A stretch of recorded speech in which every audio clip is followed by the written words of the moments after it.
evening, ladies and gentlemen. How are you? Welcome to Howling About Pop Culture with Jake D. Good to see you on a special Monday night edition. By God, I was on a plane coming back from the Fandom Menace meetup in Vegas last night, so it was, it was a little hard to stream from a plane.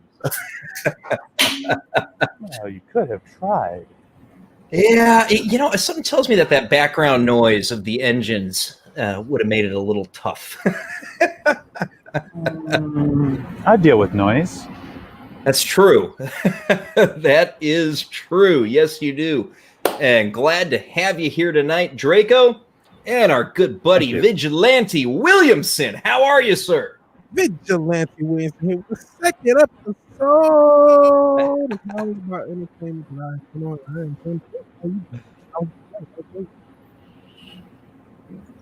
I think I'd try that one more time, Vigilante. It sounded like you're fading a little. No, you hear me? Hey, there we go. That's much better. Man, I'm always having issues.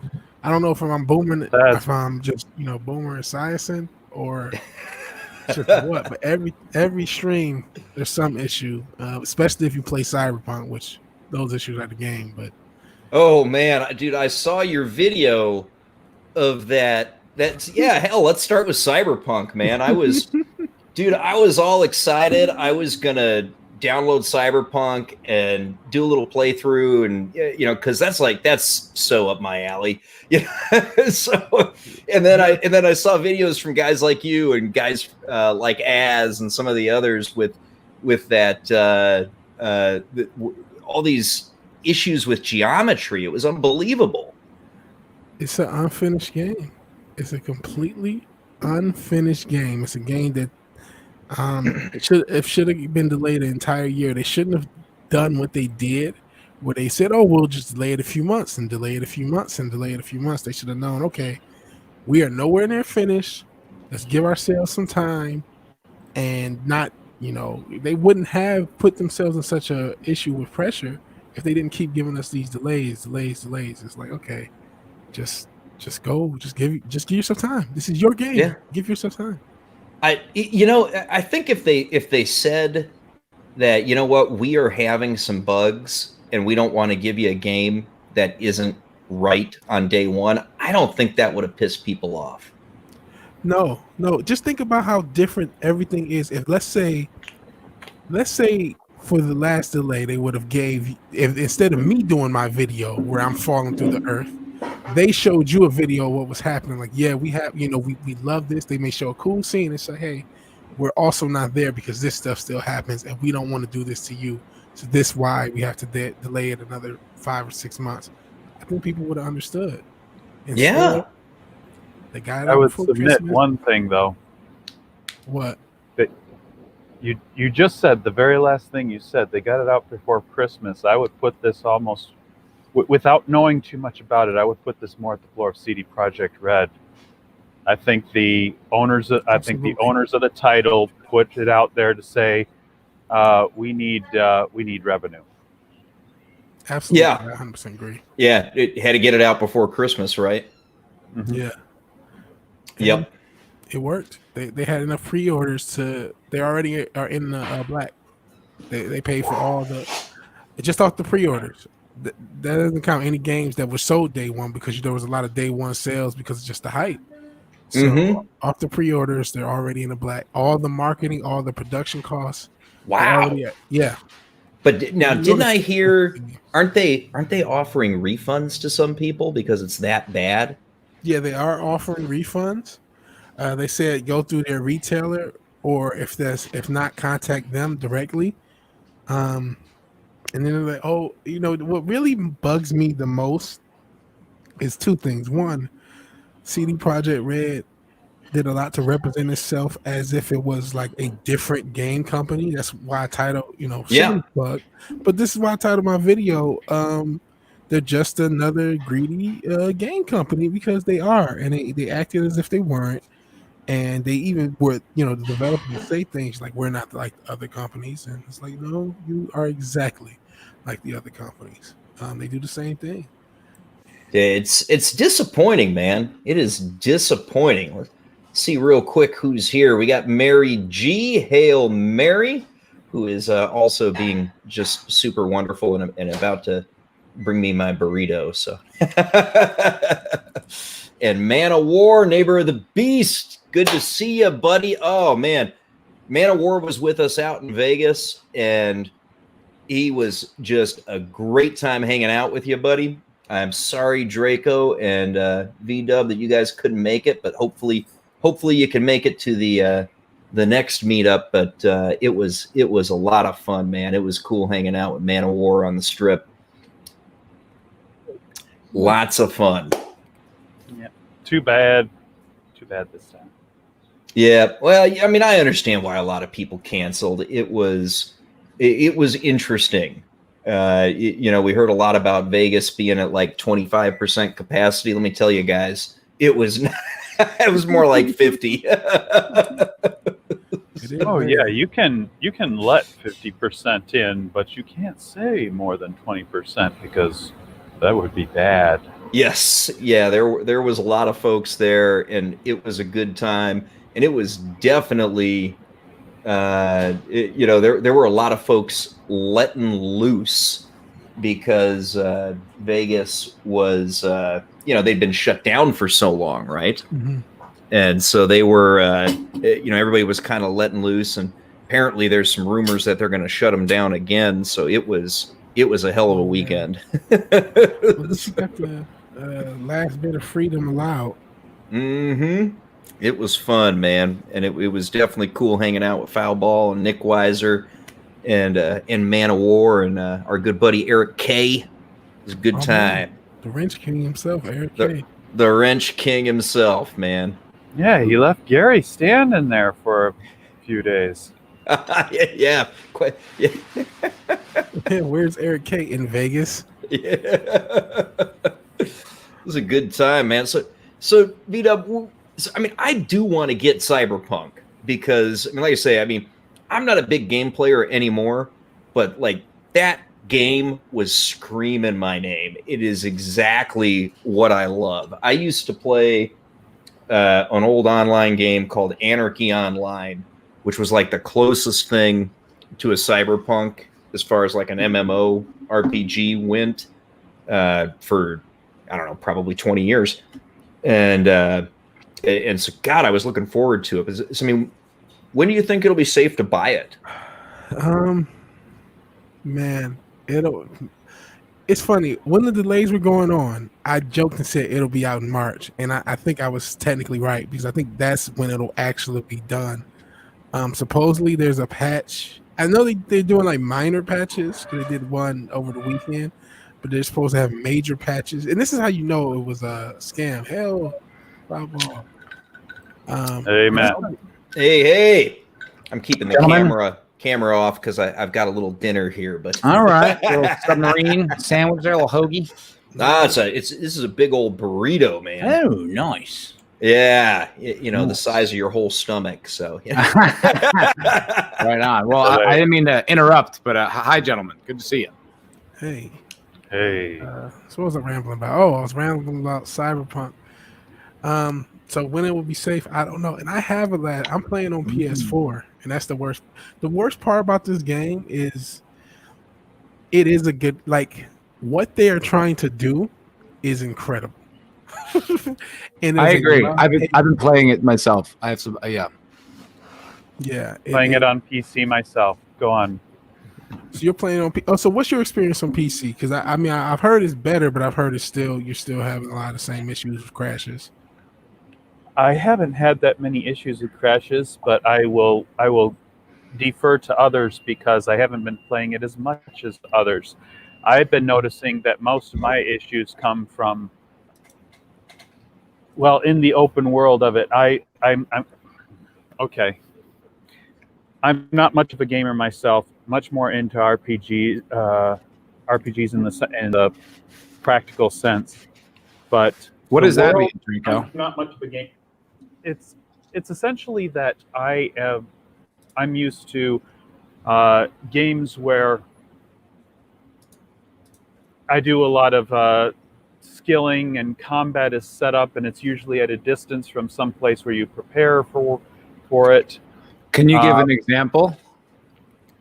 Well, in the case of this game, one of the things is I experienced I would get a call from one of your and now I'm Contacts. going to show. Yeah, one of your contacts, one of the people who will set you up with a job, and it's a job that's like right nearby. And I just started the game, so I figured that it will be at moderate or basic level difficulty. I only set up starting playing the game normal, and regularly I am experiencing cases where I am having difficulty or unable to survive anything. I'm thinking I'm going to pick up a few creds to be able to slowly start to advance my kit later, and I'm coming up against plenty of jobs that feel like they're well beyond moderate skill level. But I don't know that because I'm kind of in the blind here. Normally, I would. Oh, sorry. I was going to say two things. One, I'm having the same thing. I'm playing on hard. But two, in your journal, all the little side quests are rated by difficulty. Yes. And I'm trying to play the lowest difficulty side quests. Oh, and you're still getting smoked. Got it. Okay. Yes. Now, wait, guys. But I have a very important question to ask each of you. Okay. And this is critically important. Okay. Critically. So, what gender are you playing, and how much did you customize your junk? You want to know something about that? I was sorely disappointed by the junk customization of the junk. I was sorely disappointed. Dude, you have got to release that video. You need to make that video. I was disappointed by the Cyberpunk junk customization. I could. And I'll tell you why. That'll get a million views. I think the real question is what kind of censoring will he have to do in order to port it onto YouTube? I mean, junk works. And I'll tell you. So I picked a chick, and I'm thinking, okay, I'm gonna make her thicker than a Snicker, right? Thicker than a Snicker. I'm gonna make this super. I don't think that was one of the options. It wasn't. You can't fuck with her body type. You can't make her thick or anything like that. I was gonna do the same thing. Not only that, just even if you pick a guy, why wouldn't I want like a cybernetic? I want my guy to be fucking RoboCop. You know what I mean? It's Cyberpunk. Yeah. I thought the customization. I think that's another thing that the game is like. Everyone's talking about the bugs. No one's talking about the fact that customization is not really that great. You know what I mean? It's okay for the face customization's amazing. Face is great, but the rest of it, it's like, it's just there. Yeah, there's only one vagina style, and I don't know about you guys, but I have seen more than one style of vagina. I was very disappointed to learn. I was limited. Exactly. Limited. Although you could customize pubic hair, and I did start to get a little horny watching it. Wow. Pubic hair customization. Full disclosure.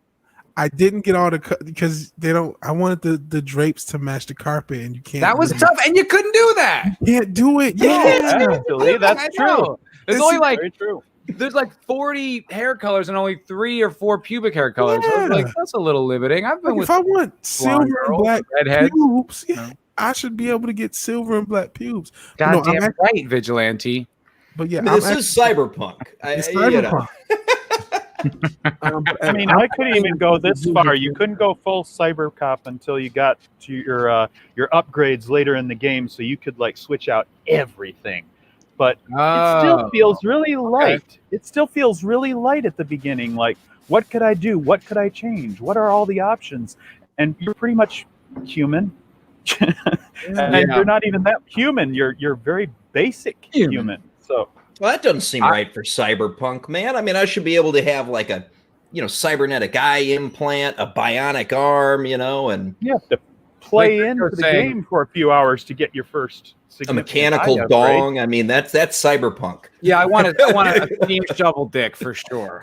That's another thing. Why don't we have robot body parts? Like, robot. You should in Cyberpunk. You should have a robot dong, robot vagina, robot both, really. I mean, it's Cyberpunk 2077. got that new vagina smell right out the factory. Yeah. It's a good thing I'm not monetized because we would have lost it already. It's kind of we they have would've the lost it big long robots. time He's ago. like, you look like a fuckable piece of meat. And I'm sorry about that. That was an awesome line. It was awesome. And so, I mean, what is he fucking with? He has to have something. So I know. I'm It's like, where is his dick? He doesn't have a dick. He's not even a person anymore. That guy's like a mech. Is this an NPC like early in the game? Somewhere, Yeah. yeah. All right, so if I'm playing on PC, is it safe to buy now? What's your PC like? It's pretty good. I got a nice one in August. I've got a Should be basic okay. one from a year ago that I'm playing it on right now. And it's only got the GTX 1060 in it as a graphics processor, and it's handling the game. I mean, it's handling the game at least as far as you'd be capable. It uses an i7 main processor. It's got I guess that's kind of floor RAM if you say 16 gig, because a lot of people are saying they'd like to go higher than that. But I'm not having any problems that are not, they look like game production problems. Things like the animations, mesh issues, animation start issues, that sort of thing. These all feel like things that could be fixed in later patches. Okay, That's PC. I'm rolling with low-end I'm PC. rolling with a 1660, so I should be good, right? You're good, dude, because my computer is not powerful at all. It's old. I think it's got like 32 gigs maybe of RAM. It's like, it's not a top of the line PC. I have a 4K monitor, but I couldn't output it at 4K, so I had to put it down at 1080p. But it's still, yeah, it's at 1080p with medium graphics, and it looks good and it's smooth, and I don't have any because it's very combat heavy, and the combat moves. It's really quick, and you have to shoot them kind of a lot, especially in the beginning. So I don't have any issues with, as far as like, the movement, or like, it's not like I'm dropping frames and they skip out of the sight of my rifle or anything like that. It's okay, so I should be good. Yeah, I think it's not the PC issue. I think there's bugs, but it's nothing like, I didn't notice anything tremendous.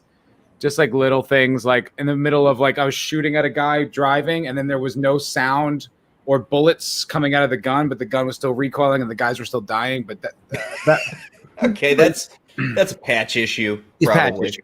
Yeah. Yeah. I mean, little stuff like that I can put up with, but falling through geometry like VDub was dealing with. I mean, that's game over. Did that happen to you? That sucks. I didn't. Yeah. I just did a video on it. I was doing a stream, and right at the end of the stream, that's what happened. Right after I beat one of these bosses, and even the boss glitched out, so I shouldn't have beat the boss, but he just glitched into oblivion. So he became a bullet sponge. So I just lit him up. And I will say, Draco, to your point, and it sounds like Vigilantes too, they're pretty. It's hard. Like, it's a difficult game early on. Like, all those guys, like, I just think it's a wimpy thing to go down to the easy mode. Yeah, I don't do that yet. No. Yeah. I mean, I don't have an objection to a game being hard. That's A-okay with me. It's difficult, like avoid combat, because it's hard. Okay.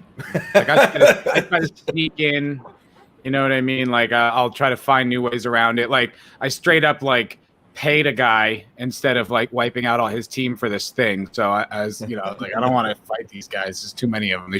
They kill me a lot. Yep. Fair enough. And yeah. Yeah. And that's so I don't know what actually the scene, because I didn't do that, and I didn't pay him, and I tried. It took me 1,000 tries to finally get through by a glitch, but I get through, and then I'm falling through the damn earth. that was crazy. And Az had the same exact bug you did. Really, I saw Eric July. He had a little compilation of all the crashes on PS5. His was on PS5. On PS5 even? Yeah. Wow. And he even had another video talking about he has a Titan video card. I forgot what the hell it is. And then the i9, and he still has to like lower his settings to get everything to run at 60 frames. Really? Yeah. Wow. Sounds like he's running a little better than I am. Optimized.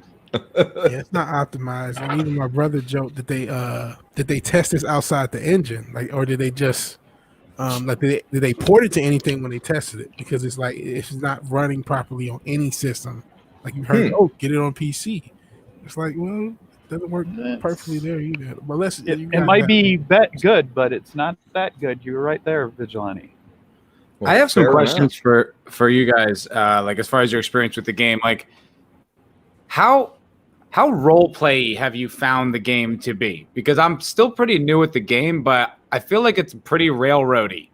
Like, I don't feel like I'm writing my character or making choices that are outside of the story. Very linear for the first several dozen hours. Okay. Wow. Jesus.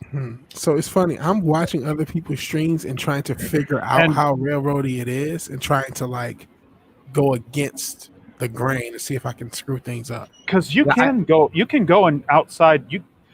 Once you get outside the first few stories, once you get basically trained up, you can go do any number of things. And this is probably part of my problem, is that I'm willing to go off and try this one. Well, I got this one. Look at all these side quests I got. But I'm looking for the basic ones. But I can go to any number of things. I can go outside of the main railroad. There's no problem there. Yeah, but can I make decisions? Can I be a bad guy or a good guy? Can I be moral or amoral? Can I, you know what I mean? Like, that's something that I haven't. I was really expecting it to be more like a tabletop type game where it was so open, it was mind blowing. I'm like, oh, I kind of feel like it's like, okay, I mean, yes, I have the option to go do side quests or buy things or kill, work for the police department and kill, do so on and so forth. But I can't make any character choices, and like that's kind of part of the reason I play RPGs. Yeah, I mean, Cyberpunk was originally a tabletop game, right? Mm-hmm. Yeah. I'm rolling kind of chaotic good right now, basically making my own decisions, being a little bit. It tends to be the easiest way I play because it's the most like my own personality. What would I choose in this circumstance? But right now, I am not deliberately trying to play the game off to say, what if I just go my own way? What if I try to break the logic of the game? Try chaotic evil or full evil or something like that. If I try to play that, because I'm still trying to learn the interface, and like I said, that's still something that's making it harder to play. But one of my favorite RPGs of all time is New Vegas. This is Fallout New Vegas, and in fact, when we were in Vegas, I went to some locations of the game, so like that just to experience it in real life. It was pretty cool. That was great. That was fun. We went to Red Rock Canyon, which was, amazing. But one of the first things you get to do in that game is, in Good Springs, you get to either take the town, give it to the bad guys, like the powder ganger group, or like help the town defend themselves. You get a moral choice right out the gate. It's one of your first quests. And like that's what I like. I like having that choice, because when you do make the moral choice, it's very satisfying. And when you do make the evil choice, it's very dark, like I like that. And I haven't seen any of that in this game, and I was really, really expecting it. I'm shocked it's not there. So do you think it's just not there at all, or is it just because you guys are still early in the play? It's hard to say. For me, it's still early in the play. I'll let other people talk about it. Yeah, I'm still pretty early myself. Okay. Yeah, I mean, I've only played I got it yesterday. Okay. Yeah. I had a little issue right when the game came out, so I didn't start playing it a whole lot. Car issues. Started dealing with real things. I was not in the headspace to play the game. That's something, though. That reminds me. I don't know about you guys, but I hate driving the car. Oh my God, no! I don't want to drive the car. I'd rather run or use the auto transport system. Driving that car on PC was pain. It was pain. It's horrible. I hate driving the car. It's so awkward. Every time you make a turn, it like turns the car hard left. I'm like, I hate these mechanics. You're basically spam tapping the button in order to say, okay, a little more, little less, little more, little less. It's awful. And then and there's consequences if you drive poorly. Like you can hit someone and kill them, and then the cops are on you. Yeah, or if you drive too crazy, your passengers say, "What the fuck is wrong with you?" Mm-hmm. It's like I'm playing drive, my son. And I played GTA 5 on PC and Red Dead 2 on PC, and there's no issues with that with the car driving mechanics at all. They're excellent. So I think we'll definitely put this one in game not ready for prime time. No. I mean, it's incredibly ambitious. So I'm shocked it even runs. to be honest.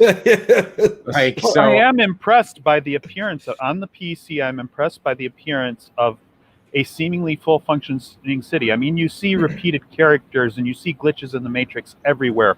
But the thing is that the ambitiousness of it still has so many. I mean, that's basically it. You could take your camera, you could take your screen cap in there, and you could take a picture of this, and you could take a picture of this, and all It's this beautiful stuff. But they put more effort into that at this point than playability, game mechanics, structure, interfacing mechanics, the things that keep you from falling through the screen, the things that make your battles playable. Yeah, I don't love that how much bullets the enemies can eat.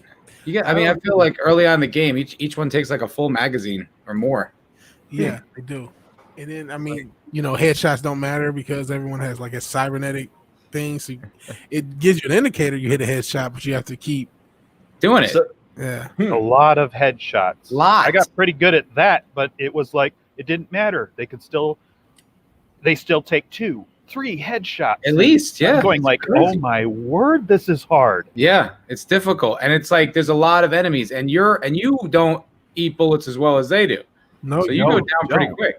So you're one person. I mean, this was one of the cases. One person against, I see this gang and I'm going to do some kind of police intervention so I can make some money on the side. And there's 5 of them.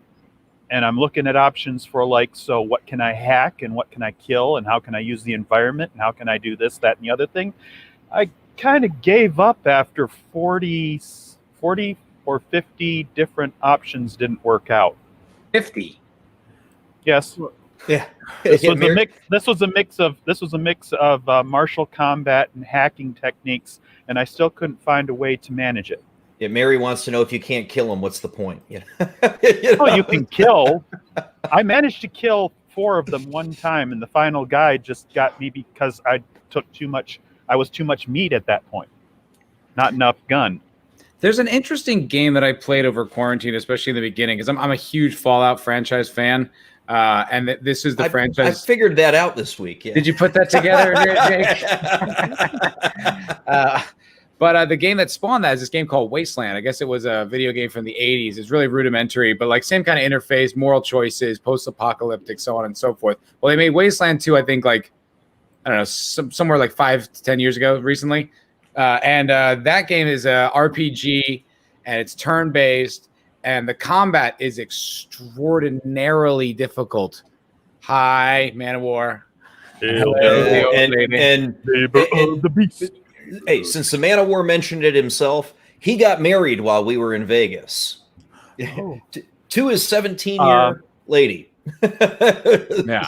So that was real. Congrats. Right? Gary was was real. asking that. Real. Gary was asking that. Was that real? Did he meet her there, amongst other things? That was the first question we asked too. Yep, everybody.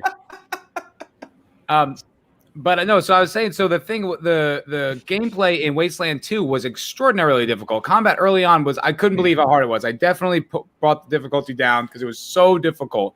But eventually that became very rewarding because there was a satisfaction when you got good at it, Mm-hmm. So it was really hard. It was a real steep learning curve. But then it got good, so it was kind of rewarding. Do you think that this game will have that same experience? If it runs, yes. I mean, my big issue is I think we're talking about the same scene. Is the police here? It kind of sounds Sorry, like it. that's mine. That's my radio. I thought we were under arrest for. You're okay. I didn't do it. We're Guard all down. guilty of- Guard down. You're okay. I'm guilty of wrong thing. But like the main issue, like there's this scene. If you're talking about the same one, where you're shooting out with the gang for whatever the hell that robot thing is. I mean, it's different options. I chose to shoot it out with the gang. I got to one point where I was able to run through and get to the boss. He glitched out. That's when I fell through the world. Okay. And so I tried. Imagine what it feels like. And that's why I made a video, because I had attempt after attempt after attempt after attempt on stream. Finally get through, and then I try to save. Oh, you can't save in combat. Then right before it starts to glitch, try to save again. You can't save now. And I'm like, And it's sad because this game is so ambitious. Even on PS4, the base model PS4, which is the most glitchy version, is still a beautiful game. It is beautiful. It's still a very alive city. Gunfights can break out that have nothing to do with you. If you're in the wrong hood, you can get shot. And I don't know if this is a glitch or not. You must be playing Street Kid too, because this sounds like my experience. I'm not a Street Kid. I'm a nomad. Nomad? I'm a adventure nomad chick. Okay. I went straight corpo. Corpo, I couldn't do. Oh, corpo. we heard coming from all three different directions here. I like cool. that. It's cool. It's cool. And that mission that you're talking about, Vigilante, in the All Foods warehouse, is that what you're talking about? Yeah. So you can, because if you're corpo, when you go to the Militech girl before, you have like inside knowledge because you're in the corporate world, and you actually end up like she gave me money to go buy the thing with like the whatever that bot was, and then I could hack the card and take the virus out of it, and it actually it solved the whole problem with the guy with no violence. But then Militech comes and attacks us, so I just had to fight them. Oh man, so it went that's the totally point. different for me. So yeah, when I meet with her, I get the car, and then when I give it to him, something goes wrong. I got to shoot it out with everybody. Yeah. There's a virus on the card you can hack off. I like what I'm hearing here, because you guys are talking about the exact same encounter and how you all went through it differently based on your character choices, how you set up, and that I dig. Like that's cool because that gives you replayability. Yeah. Yes, that at least is the important part, to just a little bit of what Foulball is looking for. Matt's looking for this option. What can you choose? Can you choose the good or the bad, or however many ways can you take that? Well, just the idea that we start out from your nomad, your street kid, or your corpo lifestyle, you all will approach with different strengths and different weaknesses for each of the events that occur in the game, for each of the possibilities. So that's one of the marvelous things. And hail the 32 flavors. Nickweiser. Flavor Flaves! What's up, buddy? Hello, all. What's up, guys? Oh, man. So have you picked up Cyberpunk yet, Nick? I am just about to finally start getting back into gaming in the last few weeks. I was like a huge gamer during like PS1, PS2 days. And I kind of fell out during PS3. I played Metal Gear, which I loved because I was like obsessed. Oh, Metal Gear Solid was one of the best games ever made. Yeah, so there was, I had my mainstay. So, but other than that, it was like Sony and I were kind of like on an extended break, or gaming they were on extended break. That's funny. The honeymoon was past, but now I'm ready to rekindle the romance again with the PS5. Maybe hold the brakes on getting back together with gaming. Maybe you want to rethink and remember some of the reasons that you and gaming didn't quite work out. I know it always seems good when you meet after a long time. You're like, there's a reason I don't want this person in my life anymore. So what you're saying is... I promise it was me. It was not them. So the first time you see your ex after 15 years, you might think she's cute, but then you quickly remember why you broke up with her. Is that what you're saying, V-Dub? That's a great analogy. That's exactly that. Well, I came back for a few flings. Metal Gear was a fling. Spider-Man on PS4 was a fling. So there were some times where I had some temporary quick one-shot romances. And it was like I never left, but now I'm ready to commit again. Especially after I saw that new Ratchet and Clank Rift Apart, that trailer for it. I was a big fan of Ratchet and Clank. So between that and that new Gotham Knights, that looks absolutely phenomenal. I'm ready to get. See, there you go. And you want to know, and this is why the romance is starting to become spicy again. I'm ready to light up the grill and get started. So, I have not played Cyberpunk, but I will when it seems to sort out its 800 issues. But go on, I'll listen because I am invested in that conversation. Now, Nick, if you started playing Cyberpunk and you started falling through the ground like V-Dub did, you'd feel like you were back in Vegas.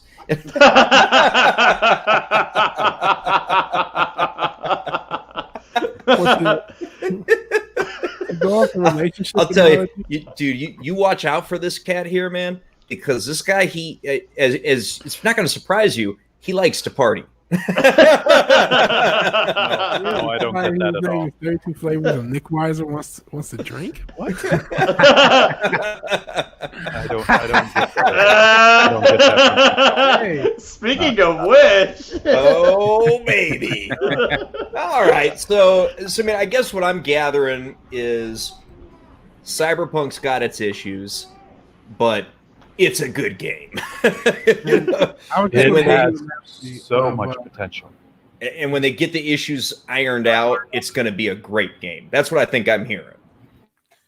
It's reasonable. It's kind of, for me, it's kind of hard to give a verdict just yet because like it's so new. It's such a new experience. And sometimes like you get so caught up in like the missions and moving from moment to moment that you're not really even objectively taking in the game yet. You know what I mean? So I think it's going to take a little time for me to give like an actual like rating. But I mean, I probably am going to go play as soon as we're done here. So, well, there you go. Of course. Good stuff, man. All right, let's switch gears a little bit and let's talk Mando. Chapter 15, The Believer. So first, I want to hear who everybody thinks the Believer is referring to in the episode. Why don't you get us rocking here, Nick? Mando. I would go with Mayfield, Bill Burr. Oh, Billy Ray. B-Dub's going with Bill Burr. Matt, what are you thinking? I don't know. I haven't watched it. You haven't watched it yet? Oh! He's not invested. All right. I think it's all you guys that are still believe in Star Wars. You know, I think it's like it's reflective. Right. You know, Draco, who's the Believer? I put Believer as Joe Chill Night King guy. Joe Chill. That's who I'm with. I think it was the Imperial Commander too. But I see. Actor. I understand why you guys had a different reaction. So I want to go V-Dub. Tell me why it's Bill Burr to you, because I think that's the most interesting answer. Well, I mean, spoiler alert for the whole episode, which is to me the best episode of the series so far. But the reason I think it's Bill Burr, because to me the entire episode is that conversation between, and I can't remember the actor's name, Joe Chill, but that conversation between those two. Brown eyes.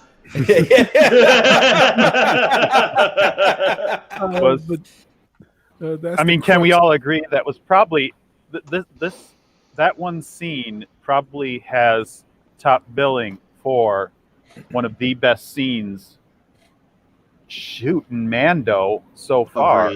Agreed. Yeah. It's the best thing Disney Star Wars has produced. It was damn good. Bill Burr, my hat's off to him. That was a fucking amazing performance. Yeah, and I would have never guessed he could do it. Apparently, he's really good in King of Staten Island. That movie with the I can't think of his name. But you know what I'm talking about. I know of it, but I haven't seen the movie. Yeah, the SNL kid, Pete Davidson. Apparently, his performance that he put in there is supposed to be like, wow, like Bill can actually really act. Like it was like that was people's like responses. It was like moving and deep and complex. I listened to a lot of his podcasts and a lot of stuff that he's on. And it sounds like the longer he does it, the more he really respects the craft, respects like how to go about doing it and puts in the work. And it sounds like it's starting to pay off because it was a hell of a performance this week, Matt. I mean, it was good. Even if you're done with Mando, you should watch this episode just for that scene. Yeah, I guess it's that fucking good. I'll get back. I'm definitely going to watch it. It's you know, same thing that happened last time. I just kind of fell out of interest, and I'll go back at some point. I don't know. Yeah. All right. Get over a weekend or something. All right, Nick. Why was it Mando himself? It was Mando because of he's realizing he needs to do like what Mayfield said in the episode. You know, he said, "No, we're not so different. Like, you know, when it comes down to it, we'll change the rules when we get really desperate." And he now believes he needs to do what he needs to do to get back Grogu. He now realizes he's the one who's taking care of him. He realizes he's got to change his ways. He believes in what he needs to do to get the mission done. All right. No, that's fair. That's fair. So give me your thoughts, Draco. Why was it the Imperial Commander? The Imperial, one of the things that we've been set up this whole season is just what is going on inside of the Empire, the level of attachment to the idea of what the Empire is and what we expect of the Imperial soldiers, the whole idea to be so attached to the belief in the thing that whatever the Empire was or is, that what you are willing to do is the most important thing that you could be doing. It is the whole reason for it to exist, is the fact that you are willing to give everything for it. I mean, we've seen cases in where people are asked to do everything they can up until the point of death. You cannot give up, you cannot surrender, you cannot do any of that stuff, and you cannot let secrets out. You cannot. The idea of belief. It's also. One of the. I learned that lesson. I just want to say, just to your point, I learned that lesson mostly from Ray. So I wanted to, Part of the dangerousness. Remember what we are, and my adage that I've used previously about staying frosty, guys. Is not this the opportunity for us to explain the nature of the creation of the First Order, or at least the first incarnation of the First Order, where you're going to have almost religiously oriented Empire soldiers? These are the things that will be created into the First Order. Am I jumping too far? I don't know at this point.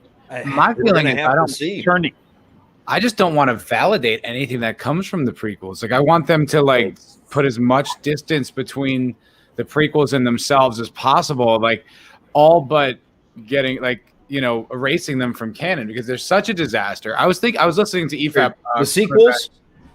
Did I say prequels? Or did I say sequels? You said prequels. Sorry, I apologize. I meant the sequels. Just wanted to double check. I'm so used to not liking those movies. It's just tattoo in my brain. You know what I mean? Yeah.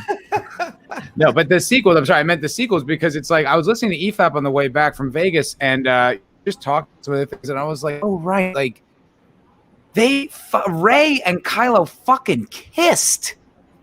Yeah. What? It's more egregious as time goes on. You can't believe how ridiculous that those sequences is. So anything that they do that validates it or gives it any kind of credibility, I think is bad for the Star Wars universe in general. Agreed. So I hope that they just kind of pretend it never happened. It was like they got too drunk and they, made some bad decisions, and we're all just trying to get over it. You know what I mean? Like, sorry it happened, but it's just because that's part of two approaches. We've heard some possibilities, maybe some good things about the possibility of decanonizing or somehow placing the sequel trilogy to the side, and maybe that will be something possible in one of 10 Ahsoka series. What about the Rangers of the New Republic, huh? But we should every time we step closer to the possibility of this is what gets us into this future that we don't want to see again, or that has darkened our opinions of this thing that we loved. I mean, it turns the stomach, right? Mm-hmm. Yeah, no, I'm here. I'm with you, man. And it's a win for the wrong people too. Like, it's a win for people who are like maliciously destroying culture and destroying the things we love, and giving them any kind of W is bad for all of us. I mean, let's face it. The fact that Kathleen Kennedy is not out the door, and that she was the lady making the presentation at the Disney Investor Conference, it is a direct result of the fact that Favreau and Filoni have put together such a good product here. It really is. I've got an opinion about that, but I was going to hold it off until we wanted to really start talking about the 10. We'll dive into the 10 in depth in a bit. So let's wrap the episode of Mando first. But yeah, that's definitely on the agenda.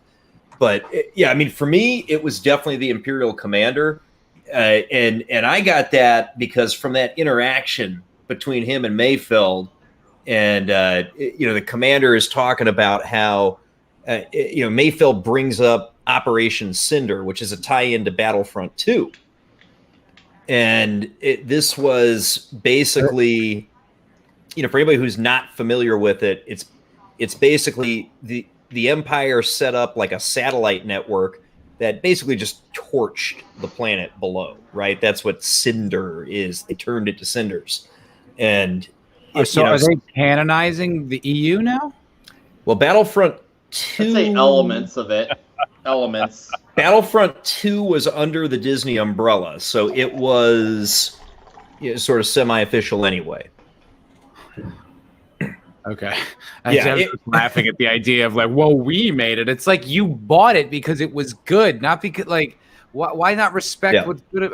Anyway, a whole other discussion. Yeah, no, it's So, so this was an operation where the guy ordered, friend and foe alike, just murdered, right? I mean, that's what Burr was so, had him so tore up was, seeing the guy who ordered the death of all of his comrades in arms, right? And it broke Burr's belief. But the Imperial commander was still singularly dedicated, almost religiously devoted, like you said, to the cause of the Empire. So is Burr's character good now? He's not bad. Because he was kind of bad in the last one. I'd say he's a man who's trying to get by. I mean, he was literally going to kill Mando. Yes, but he's also trying to clear his record of some shit. And let's just, as I said, I mean when I say he's just a guy who's trying to get by. And as I mentioned, one of his comments to Mando is, when we get desperate, we will change the rules. And he's not wrong in that position. He still sticks to his position. He's not his actions still remain the same despite the sides he chooses. Yeah. His actions still remain the same and consistent. Yeah, so, I wouldn't call him good. I would say that he became deep and nuanced. Yes, definitely some character developed. At least as far as we can say that goes, because this is, I'm looking for a reason. I'm looking for connections to this, because I said once when we were talking and we compared all of the Mando to video game play, because it's this next quest. So many side quests, yeah. There was a point where I said that this show is like a cartoon, and one of the significant reasons about referring to this as a cartoon is because it doesn't carry that depth, and part of that concept of that depth is that sometimes you can have characters that have a certain level of depth. But the thing is that it's really easy in a cartoon to basically make the dramatic turn. You don't go that as deep as you do with a dramatic feature or something like that, where you need nuance and you need example and you need characterization. In the cartoon, you have simple moments, just like that conversation between Burr and as I call him, the believer, Burr and the officer, where this is the moment where you see something had happened to Burr. This is where he is now, but it isn't that moment until you actually see him do that thing, and the confirmation of that moment, the confirmation of the cartoon level change is as they're leaving, he takes the rifle, turns around, and blows up all of the volatile material. And this is another connection is that you have Cara Dune sees him do that and understands this is a person who is on the edge of being a rebel and therefore a person who is capable of being New Alliance. Mm-hmm. It's simple, but it's there. As someone who hasn't seen it and is just kind of like looking at it from like an entertainment point of view, I would think that they would make that change and bring Burr back because people like Bill Burr and it's marketable. You know what I mean? It wouldn't surprise me if it was like a purely like superficial decision. And I'm not saying it is or it is. Just that's how it sounds. Well, like a certain bounty hunter, just like a certain sniper. Yeah, just like a certain that they brought Jedi. back. Almost everything's based on marketing decision to say if that's true, then almost everything is superficial to a degree. You bring up another point. Another point about how the head of Disney just said something to that line. Yeah, data-driven. Data-driven analysis for consumers that consumers want to consume, or some crap like that. It was something like that, man. Very close to that. You almost said it, Jelani. You actually made more sense than he did, V-Dub. Yeah, it was all word salad, a pure word salad. I mean, because it's like he was a villain, so if you're doing it look, I didn't see it, so maybe the story justifies it really well. But why wouldn't you lean into him being a villain now? Like, he's got, he's coming to get Mando. You know what I mean? You know what I mean? You could even build him to be the next bigger villain. Like, he's got a crew now, and he's like determined. He's no one's ever humiliated him like that, or you know what I mean? Well, they sprung him out of prison. They sprung him out of prison. They're getting out of prison, and this is his chance to, not go back there, because basically he needs to help with the mission. And if he doesn't help with this mission, he was on his road to reform. He has to go right. Yeah, he was slowly on his road to reform. But the thing is, if he didn't help with this mission, straight back to prison where he goes. So Mando and everyone broke him out. They broke him out. It wasn't like that 6-episode season 1 where it was that full episode prison breaks out. That's ridiculous. That's a ridiculous storyline. I personally liked it. So I mean, I'm just saying from my point of view, it's like, hey, the guy that wanted to kill me and imprison me, he could help with this mission. Let's go get him. That's not the first time in any storyline where that's happened, though, ever. Think about it. Every time you want to get a guy who's capable, whether he could kill you or not, you want to get someone who's capable. And Mando knew Mayfeld was capable. He knew Mayfeld was capable, and that's what mattered. This is the Star Wars universe. There's planet upon planet. There's trillions of people you could find. No one has his skills. He's a good shooter. Well, what's to say in the middle of the mission he doesn't just kill Mando for imprisoning him? And they could have went that way. But I'm glad personally that they didn't. Yeah, it just sounds like they brought it back because they're like, everyone likes Burr. Well, yeah. If that's the reason, Mary I'm G, happy. This is actually a really fair point. Mary G doesn't have to worry about Grogu because he's great for marketing. They're making data-driven decisions. Mary G, you see it in its most simple form. I don't know what Grogu is. That's the baby's name. That's Baby Yoda's name? That's Baby Yoda's name. Grogu? Yep. Grogu. You apparently missed 2 episodes. We're really spoiling this for Matt. I'm fine. If he cared, he wouldn't be on. Yeah. He knows we talk Mando. I mean, look at the background. Yeah, I think I picked up on it. Matt, just call it Baby Yoda. Everybody else. Baby Yoda. Grogu? I'm going Grogu. I'm going with it. Grogu sounds so made up. Like, even Yoda sounds like it could be like a real. Well, it was made up, so you're not wrong. It sounds like you made it up. Like, it's Gopgoop. Okay, that's his name. Aren't all names made up? Yep. Ultimately, yes. I mean, ultimately, all names are made up. There's a touch when something sounds organic, or something sounds like. What's that? It's like Vigilante Williamson. But you know what? Yours sounds organic and authentic because you have an organic and authentic reason. You told me about it, but it was a basketball player, right? It was like Pistons, and that's interesting. That's V-Dub sounds fucking cool. Very cool. It does. I was worried they were going to name him Yoda. And I'm glad they didn't. I did not want that also. Right now, I am personally grateful for Grogu because I was so worried because people calling him Baby Yoda. Because sometimes when you do that, it ends up being like kind of like a name ultimately anyways. So the fact that they didn't go with that, I'm like, oh.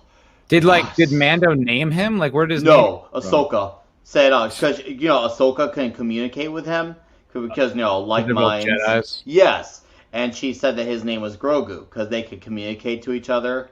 So and he was given that name in the past, and she discovered the name so she could tell Mando, so that Mando could use the name at several critical points in the story. That opens up a Pandora's box of problems. Because if he knows his name, then he can know his origins, where he's from, where his people are. Like, there's so many things you could get from that.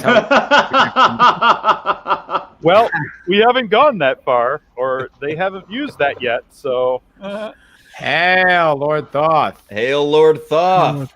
I mean, if you're My man, tracking with Lord logic, Thoth. if you're tracking with logic, like, wouldn't you, if you're trying to find his people, wouldn't you be like, hey, where's he from? Right? Like, That you'll have to ask watch his the fourth brain. episode to understand. They do they have did an idea answer of that where he's well. from. Oh, they did? Okay. Yeah. There's a lot of answers there. I think Alright. once you understand it in the context of things, you'll view it a little differently.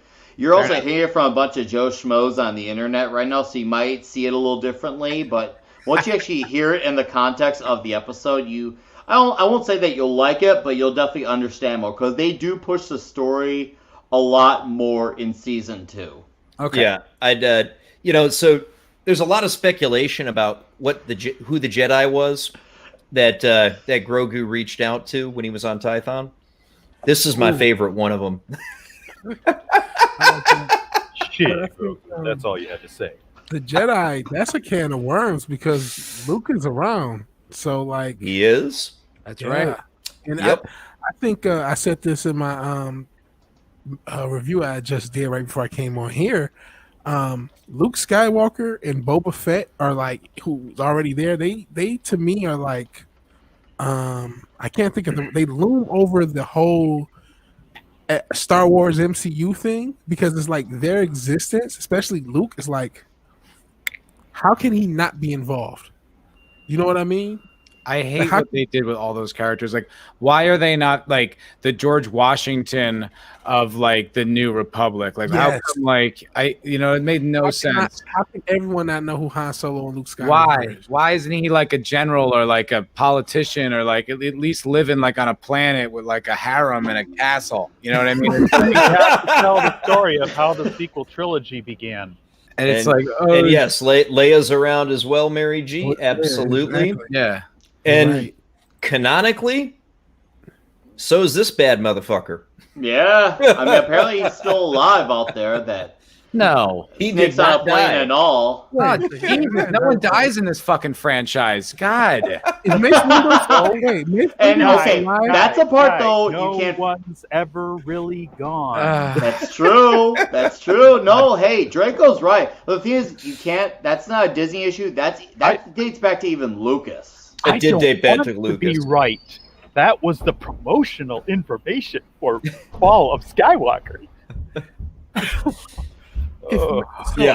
Mace Windu being alive, I'll be honest, is new to me because I'm really a movie guy. I didn't watch Clone Wars. I didn't watch Rebels. I mean, I'm not really into the. Yeah, I think it was a comic where they confirmed that he survived the fall. Why are these people so fucking creatively bankrupt? You have an infinite universe, and all you can do is play with the same like 10 characters over and over and over and over. It's so fucking boring. But Matt, Entertainment by committee. he's a bad motherfucker. He is a bad motherfucker. I'm not saying he's not. Dude, he's the one with the goddamn snakes on the goddamn plane. What did you say? Monday to Friday. Oh yeah, a ton of these monkey flipping snakes on this Monday to Friday plane. Somebody open a goddamn window.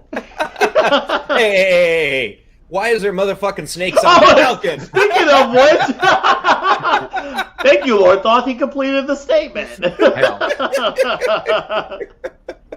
Like, I was thinking, like, it would have been such an interesting thing if, like, you know how, like, in countries where a dictator is knocked out of power, then it creates this new power vacuum, and like, a new dictator, like kind of like a warlord, like. Yep. Picks up, and they did a little bit on that show. But wouldn't that be interesting if that became the new villain, or like that would have been the new thing? It's like an absence of government, or like the republic gets corrupt in some other kind of way, or something. Well, just like, it's funny, Matt, because you're describing the EU novels, Right. In particular, you're describing Heir to the Empire, which is, they just abandoned. They're like just remake the same shit over and over. That's why it's like, I don't know, like. I think I'm still scarred. Like, I can't get into this. I'm still like, fuck you. That's actually a good segue into starting to talk about the Disney Investor Day and the shows that they announced. Also known as anti-Star Wars fatigue. Well, you want to know something? Being a fan now, I thought about this joke during the Cyberpunk discussion, but it applies just as here. It's like being Johnny Depp dating Amber Heard after she cut off his finger, but before she pooped the bed. and you're like in this in between where you really want to leave, but then you're like, oh man, she is hot. And so you stick around, even though you're down a finger, even though you're damaged. And we all have a different Amber Turd moment when we're done with something. And so it's just have you had that moment where the franchise is finally shit in your bed, and you're like, okay, that's enough. He's down, but he's not out. The young man shows some wisdom. You know Johnny Depp clapped those cheeks down a finger digit at some point. He was like, well, I mean, I don't got a finger, but we're still together. So yeah, like she's like, he goes, it's like I would finger bang you, but missing a little bit here, you know. Oh boy. You know? So he had to go down the shitty digit. Oh, that's hilarious, dude. It's a good thing we're not monetized here. I'm sorry. I hope when you do get monetized, they don't go back to the stream.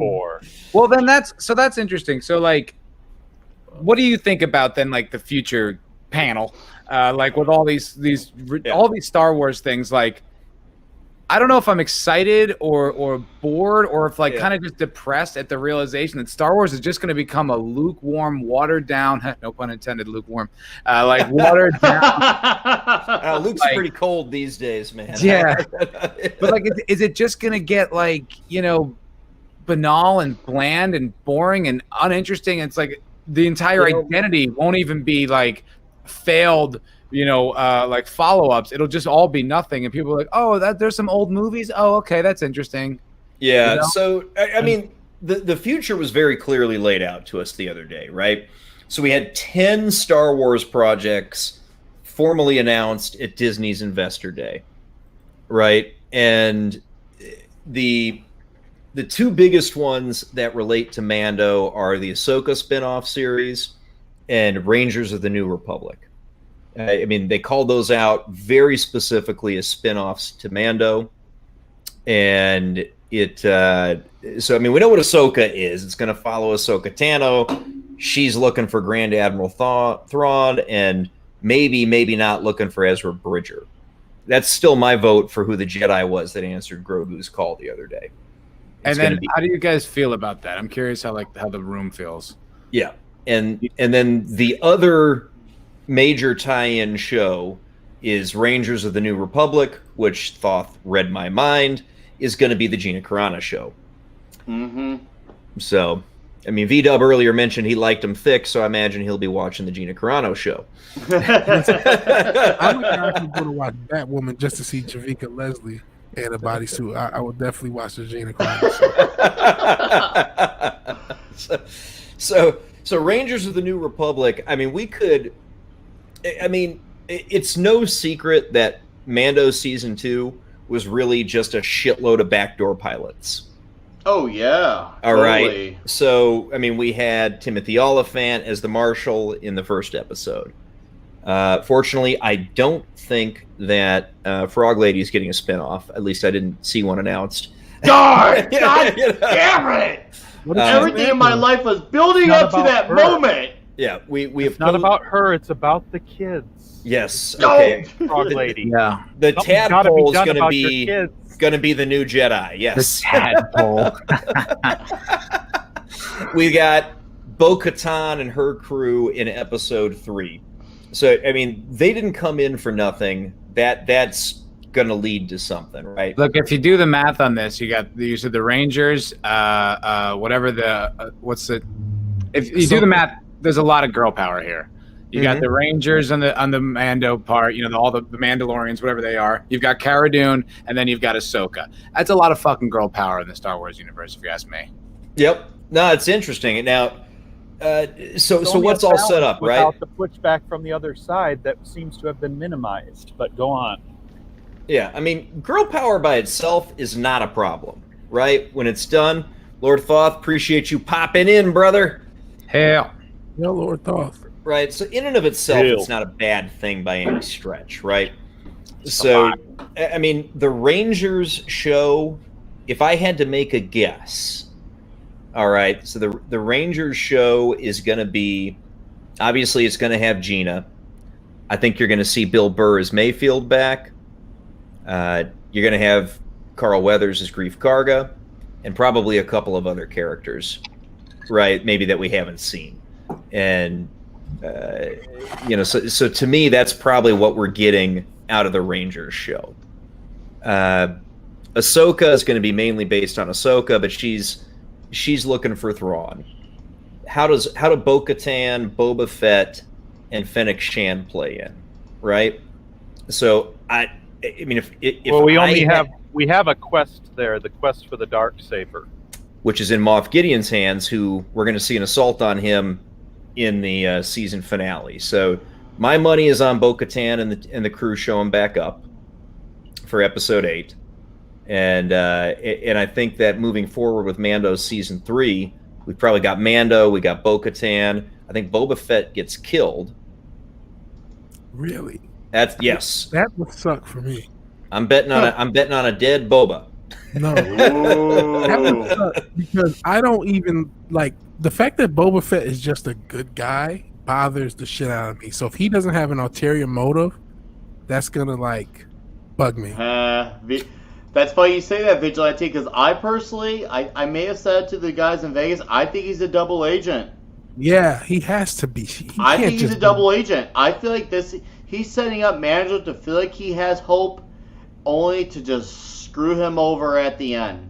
Yeah, I mean, I could be that'd wrong. Be good. I could be wrong, but that's where I'm going. That's where my money's on. So let's see if that holds up. I hope you're right. That would be good. That would be good. And then Mando kills his ass. It would at least validate him from the point of view of how could he be the good guy who's all honorable in the last episode, in the previous episode? It's like, I wouldn't put anything past Disney. You know what I mean? Like, don't stay frosty. It's like they don't know what they're doing with this. You know what I mean? Even you could tell, even with Favreau and Filoni, it's probably like the way Hitler like divided his generals. You know what I mean? And they only had some tank divisions, others had others. There wasn't too much consolidated power. I feel like that's probably Kathleen Kennedy with the Star Wars Empire. She probably only allows Favreau and Filoni so much control because if you heard what Robert Rodriguez said about the script that he shot, that it was that it was 14 pages. Hail Eric K. Eric K. and Ginger Hosley. Good to see both of you. Hail both of you guys. That it doesn't sound like they really have any idea of how to Hosley. Good to see both. I've had to do it, so it would make sense. That would seem logical to me that they would be like, people like Boba Fett. Let's keep Boba Fett here, and seeing as how they have no creative integrity, making him a good guy would be a very reasonable decision coming out of that organization. He got to turn on him and then disappear to exist in these shows as a side character going back and forth between these shows. But he, as a bad guy, he can be an in-between guy. He can be a tweener. Tweener. And if you saw the Disney sketches that Seth MacFarlane would draw, he's a lot like. But we're not going to go there. We've already demonetized poor Jake D's channel. I'm never getting monetized. You're shadow banned now. This one stream is going to kill it all. I'm sure I'm shadow banned, so.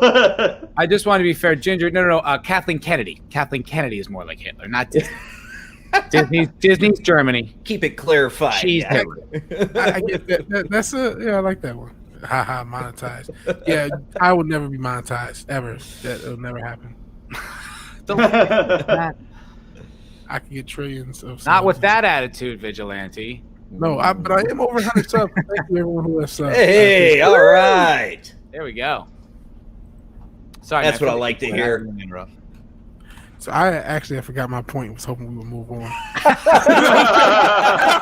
was like, yeah, cool, they're gonna move on. And they didn't, so I forgot my point. Yeah. I think I said Boba Fett. You were talking about him being a bad guy. Yeah, he just has to not be he can't be a good guy. He has to turn. And if he doesn't, he can turn and be like a side character in other shows, but he can't just exist and be a smiling good guy. This makes no sense. That just shows they don't know Boba Fett.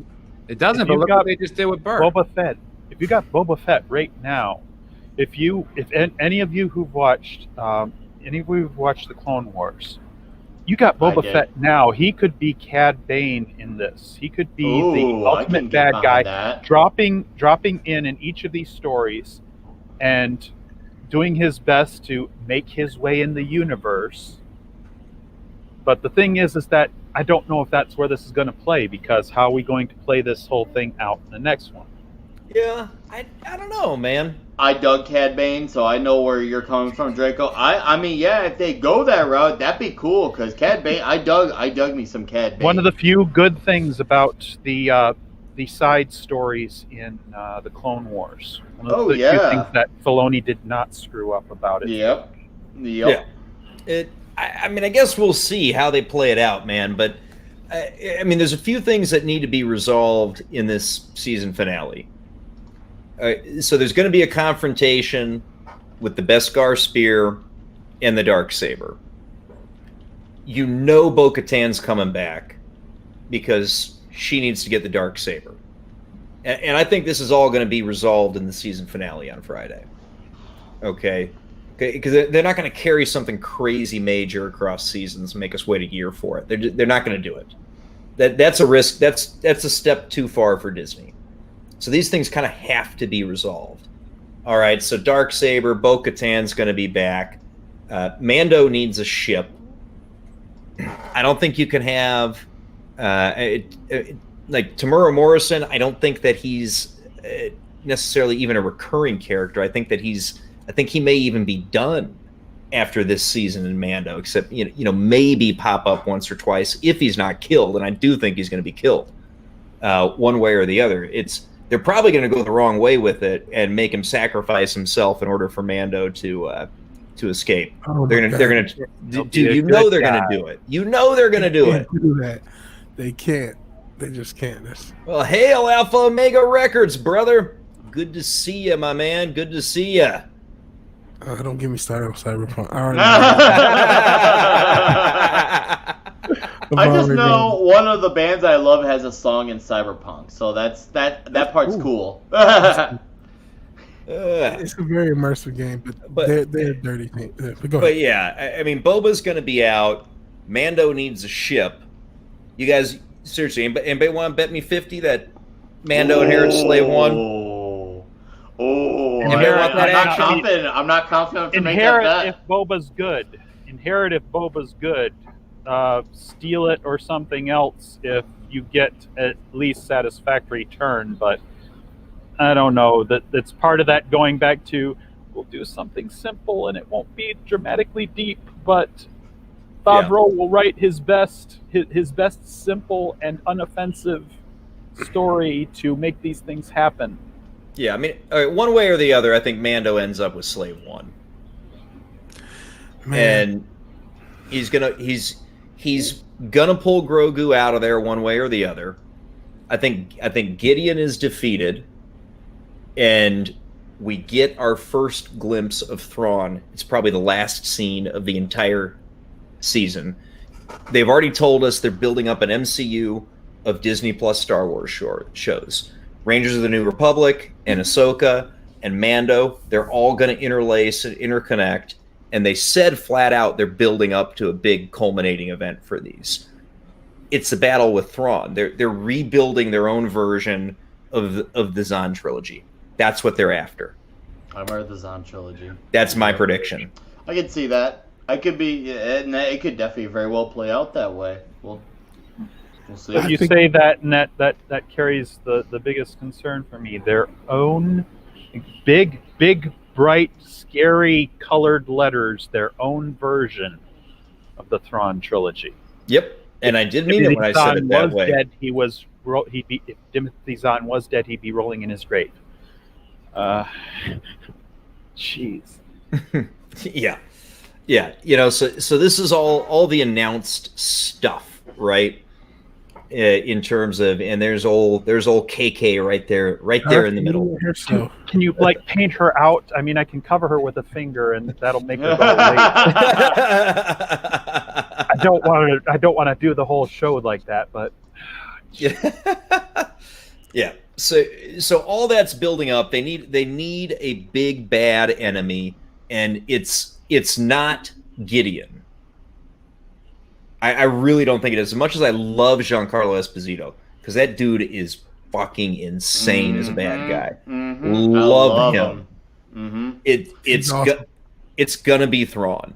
We know it is. That's why they name dropped his ass in the Ahsoka episode, right? I mean, he's our guy. So they're taking the inspiration from the Thrawn trilogy, and that's going to be what these shows build up to. Well, if that's the case, they're also taking their inspiration, obviously, from the MCU and making him Thanos of their thing. He's Thanos. So my, big issue with this, what we see is everyone's issue. The demon in the middle herself, Darth KK. Because I don't think she'll ever go away completely. I think the best we can hope is she'll be neutered and that they'll do something with that. Darth Kathy troubles me, to say the least. Darth Karen. And then in general with Star Wars, and if you want to expand it to the MCU and just Disney entertainment in general, we're going to get some lows and some highs. Like that's where I'm at. Yep. What's on the screen. There's going to be some good stuff, some bad stuff, some stuff that doesn't get made. Hopefully, Indiana Jones is not getting made at all. We're done. Oh God, I hope not. I hope not. I hope not. We don't need that. I don't want it. I really don't. And everything, you know what? Friday Night Tights. I don't know if you guys saw it, but they had Blue Drake on there, and I had never heard of him, but he made a statement that is very true. Everything does not need to be a franchise, and everything doesn't have to continue on forever. It's okay to have the end. Yeah. Yep. So the that Acolyte, is not corporate of you. The Acolyte. This is the Leslie Headland female-centric show set 1,000 years before the prequels. I'm not looking forward to that one. Obi-Wan Kenobi. It's gonna be woke.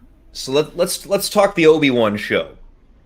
So at this same presentation, Darth Karen confirmed that Hayden Christensen is back, reprising his role as Darth Vader, and that she promised a rematch between Obi-Wan and Darth Vader. Ooh. If that rematch you mean flashback, sure. Otherwise, rewrite continuity. Ooh, no, bro, don't do that. I haven't. They talked about it. I've seen a lot of people talk about this. You know what I mean? Yup. They haven't. I haven't felt this presence in a very long time, or I haven't felt this presence in 9 years. It's not quite the same thing. The last time you saw me, I was but the learner. Now I am the master. Exactly. That certainly does not imply a confrontation between episodes 3 and Star Wars. No, it does not. So screw you, Disney, for rewriting and changing things that are already set in stone because of movies. And it's bad enough when George did it, but at least tried to make his vision to expand his vision. Now you got someone who doesn't give a shit. So I don't know, Matt, what do you think about this Obi-Wan show, man? They're bringing old Hayden Christensen back to play Vader again. I mean, I don't. I mean, that does nothing for me. Like, I've never thought Hayden Christensen was interesting. I mean, like, all due respect to the guy, it's like, and the fans. And look, I don't like the prequels, but I don't hate on the people who do. It's fine that you do, whatever. But I'll let you read this comment, Matt. Anakin Skywalker. I think we would be lucky to get a man. He was terrible. Oh my God. And the one thing, and I'm really glad that they matched the vision I had of Vader as a whiny little bitch. I really liked that. I thought that was a great choice. Like what? I don't like sand. Everything they did with him and all he's overly critical. He never listens. Ugh. What? Shut up. And not just the men, but the women. Yeah. And children. Right. It's like, well, I mean, I don't think, helping Luke at the last minute redeems you of child murder, but all right. It's just the whole thing. Like, I don't like almost any of it. But him coming back, I guess it's cool for the guy because he's taken so much heat over the years for, being like, like kind of a joke. And that's interesting. I would have given it a second thought, except Odin on Friday Night Tights the other day was talking about, I guess the creative team behind it is really powerful and interesting. So, I mean, Deborah Chow did do probably the best episode of season 1 of Mando. She did, and I noticed like all the episodes she directed, I thought were pretty solid. Like they coincided with my positive reviews for Mando. And she's the showrunner. And so, I mean, that's a good sign. Is she really? I did not Yes. know that. Yes. Oh. She's the showrunner for Obi-Wan. Oh, that leaves me conflicted. I hate rewriting continuity, but a strong writer. God damn it. But then there was that thing that Ryan Cannell was all pissed off about, and I would be equally annoyed at, is they're talking about a rematch with Darth Vader and Obi-Wan Kenobi. And it's like, when? Why? Shit. Where? How? For what? Fucking hurt? Like, I can't imagine a reason why that would work out. Yeah. No, I don't like that. Nostalgia, Matt. Nostalgia. It's funny. We went from The Last Jedi saying let go of the past, but what are they doing now, with a rematch with Vader and Obi-Wan? Now they've letting go got of the past? nothing but nostalgia now. Story writing by committee. What was everybody so on about from Rogue One? It wasn't What was Cassian everybody so on Andor. about? No, it was not. It was Vader. They should have already It made was that. Vader, the a guy Vader who was hallway not scene. actually not even David Prowse playing Vader. I mean, that's one thing that I keep thinking about it. It's so offhand, but are they going to give Hayden Christensen the suit so he looks bulked up like David Prowse was? I mean, he didn't look the part. So. He didn't look the part in the suit when we see him at the end of Revenge of the Sith. And he still looks pretty gaunt. I saw a recent pic of the guy, and he hasn't filled out much. So. I was just thinking, what got lost in all this news, at least I haven't heard anyone talk about it, is look at the bottom right there. We got another Indiana Jones movie. They're No, thank you. He wanted to die. Yes. He wanted to die at least before Harrison Ford does, so he doesn't pull a Picard. Oh, God. if you Luke squint, Pickard. doesn't Kathleen Kennedy look like the Emperor there? Oh, God, yes. Yeah. You don't have to quit. You don't have to Grayer face. My color Ginger perception is a little bit too good right now. If you gray down her face, it'd be excellent. Right? She looks like the Emperor who's just going to continue like spreading evil. It's like, Yeah. However, Ginger, we need another quote from you. Stat. You're just another red shirt. You're not just another red shirt to me. Hail, just another red shirt. Sweet. You are Right here. my red shirt. I think we're already at the Valentine's now for just another red shirt. I will right. say though, this mini series will make it really tough for Kathleen Kennedy to fuck them all up. That's One or true. two might squeak through. That's I true. don't think she's that incapable of screwing up. I think she's fully capable of shit canning this whole mess, including her children of blood and bone, the Willow intersectional. Okay, so Blah, what if blah, the Children blah. of Blood and Bone? I didn't catch that. It's based on a book from a woman. There's something that I'm Of forgetting course. about this, but the only thing that I remember about it is that it came out right at the time that we were having the call for the defund the police. So there's actually signaling that in that book, and I'm going like, you actually picked that up and you're planning on making something out of it. There's more to it. The actual creator is known for something else. I'll look at that.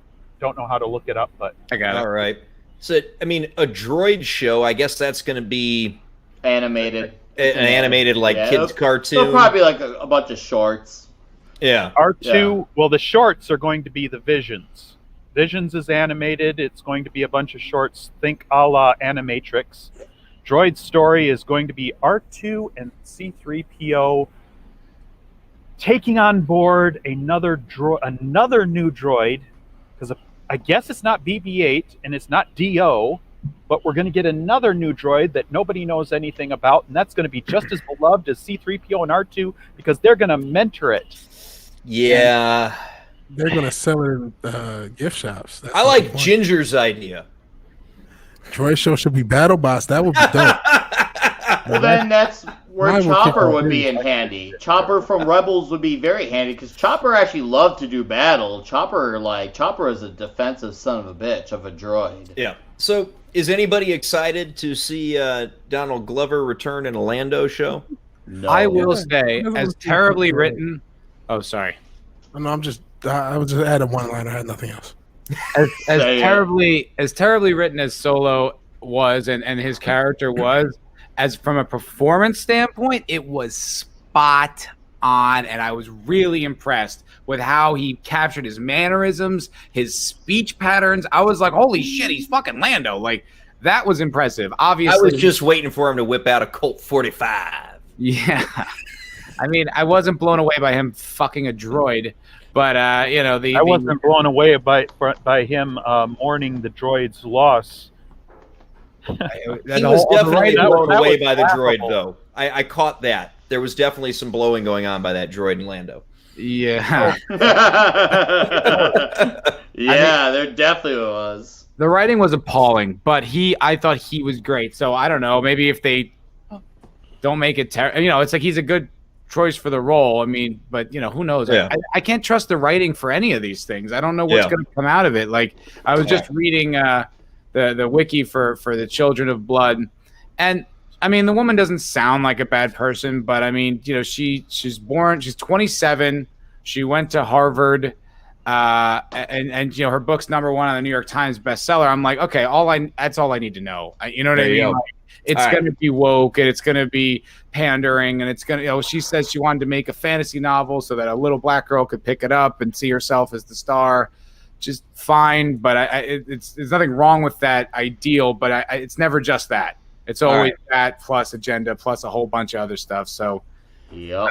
I just thought it's probably all gonna be woke. Yeah. So I want to wrap her up pretty quick here, guys. But the last one on here that I want to hear everybody's thoughts on is Willow.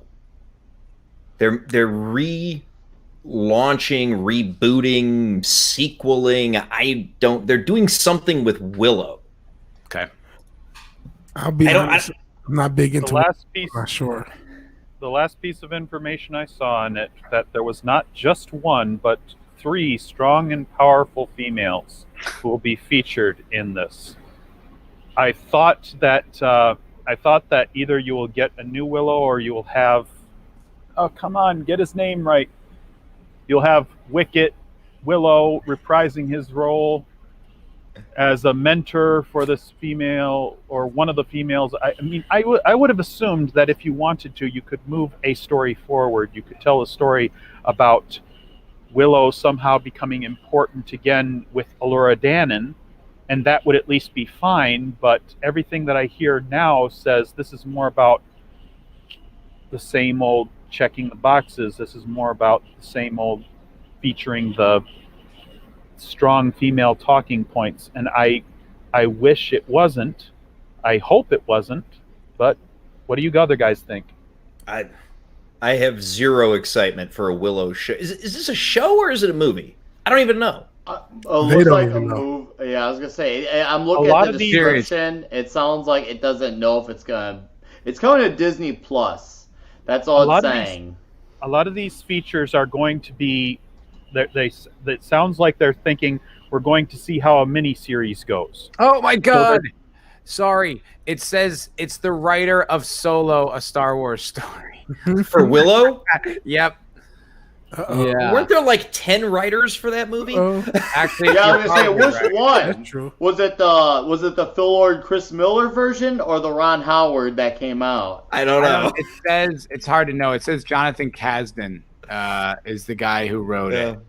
I'm looking up his. Oh my god! He's also set to write Indiana Jones 5. Oh, he wrote. Lovely. Yeah, we used to be writers. As a writer, yeah, he wrote Dawson's. He wrote 4 episodes of Dawson's Creek, soap operas. That's current. 1 episode of Freaks and Geeks, and then current. A movie called In the Land of Women. The first time Solo. And then he wrote Solo, and then the untitled Indiana Jones project and Willow. Okay, Lovely. This guy was part. Horrible. I think that this guy.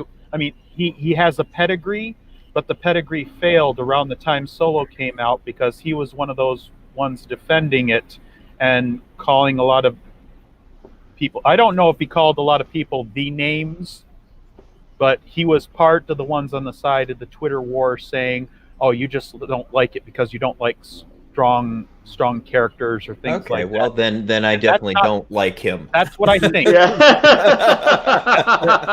That's why he was not making a lot of friends when Solo came out. Her comment. He's Hollywood royalty. He's like he's in this. He's born here. His dad's Lawrence Kasdan. Who I was did going that. to ask if there was a Absolutely, relation. yes. Yeah.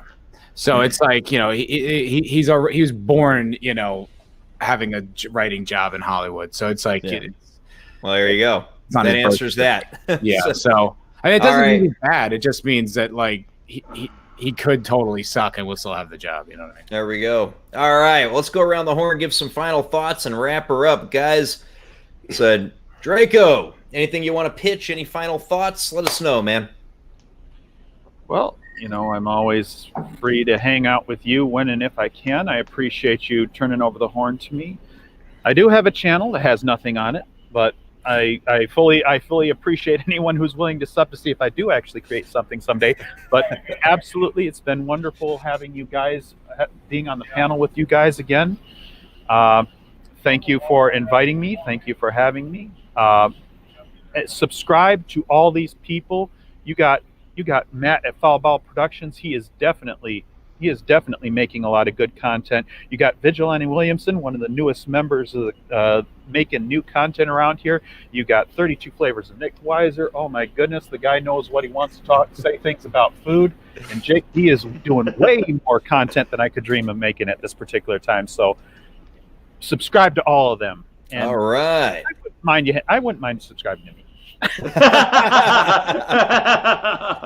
All right, V-Dub. Dude, if you got the mask ready, man, you got to go on camera. Yeah, where's the mask, bro? Oh man, not everyone wants the mask. Mask up. I've gotten comments to say, "Oh, the mask is stupid," so I'm like, Oh, they're wrong. I thought they were wrong too. And I so know they're wrong. I so need to get you one of those luchador masks, man. It's like it's perfect. If I had a mask maker, I would have had a different mask altogether. I have a luchador mask that doesn't fit. I guess I could get a bigger one, but it still kind of sucks. So yeah, I gotta do something different with the mask. But yeah, I wear a mask a lot of times, or when I'm lazy as hell. Like today, I just go with the logo. But I do. I just made 100 subs.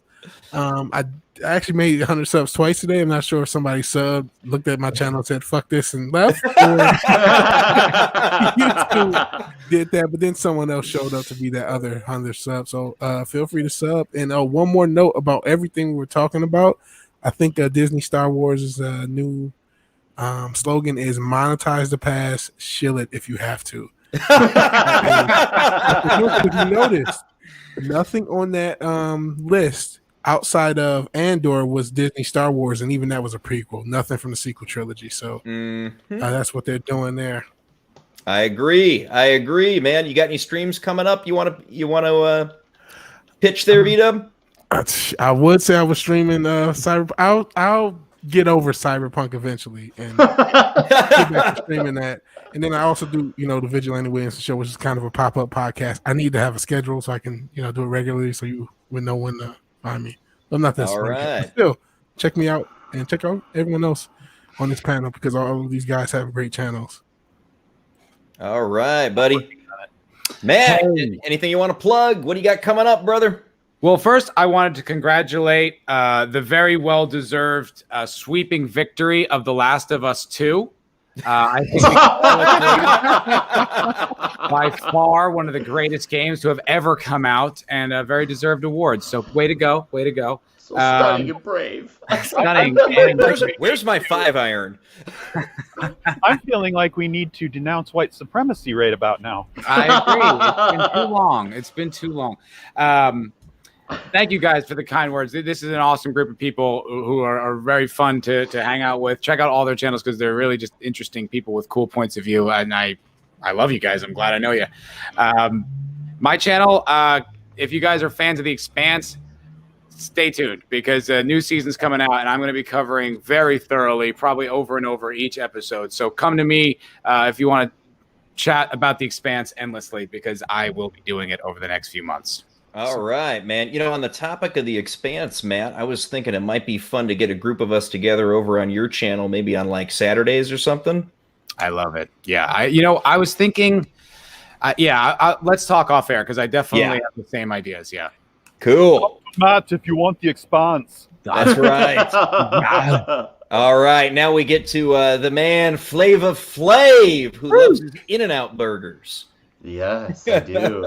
So yeah, me and Foulball, we hit up In-N-Out and we had a very majestic time talking about burgers. So it was great to actually do a video with Nurse Streamer. It's awesome. And I'm going to be covering more food. And I'm going to be doing actually a best of 2020 albums from me. So that's going to be awesome. I got the list numbered. Now I'm just going over my explanation. So that's going to be cool. Of course, you can find me on this panel, Xflix and Chills with Latino Slant, Mandalorian Roundtable, Rare Review 3000 on Sunday evenings as well. So yeah, I'm starting to get myself slowly around YouTube, and YouTube seems to like when I get around. So hopefully YouTube continues to enjoy the pleasures of the Nickweiser. And hopefully you enjoy it when you get around too. I enjoy it too. Oh, trust me.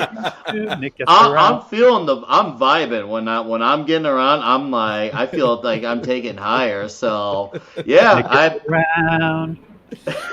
Thanks to the chat, you guys are all killer, and this panel. Like, if you haven't subbed to everyone here, like, you see this is genuine, diverse panel of fellas here. We're all like, we have our umbrella that unites us all, but we all have our own. Well, no pun intended. We have our own flavor going on. Yeah. So there had we to go. get the pun there, but true, yeah. Oh, there we are. There it is. I identify as a vigilante. My pronouns are him, his, and hero. So I hope you respect my pronouns so I don't have to read. Does someone out You're there? blacklisted. Does someone out there actually have hero as their pronoun? I bet you someone does. Oh, someone does. should all do that. That's in my bio now because they want your pronouns in your bio. So I figure, okay, his, him, and hero. Yes, queen. Yes. Yeah. Yes, Queen Slick. Can I be bad as mother? Would that work? Yeah. If you identify as it, sure. Snake on a plane. That's it. Snake on a plane. Probably more correctly, weak ass poser, but it's. All right. Well, I am Jake D. This has been Howling About Entertainment for Monday, December 14th. Thank you, everybody, for tuning in. Check out the upcoming live stream schedule. I am packed to the gills because there is a lot of great entertainment, and a lot of it's launching this week, by God. I'm going live for The Expanse. I'm going live for The Stand, and, of course, the season finale of Mando. And then we got Cobra Kai coming up in less than a month, starting in January. It is really going to be a good 3 weeks for those of us, particularly who like covering, these big series that are launched on all these streaming services. It's going to be lots of fun. I'm looking forward to it. Thank you to the chat very much. You guys make this absolutely one of the best places to be on YouTube. And thank you to the panel. Everybody have a good night. Bye, everybody. We love you.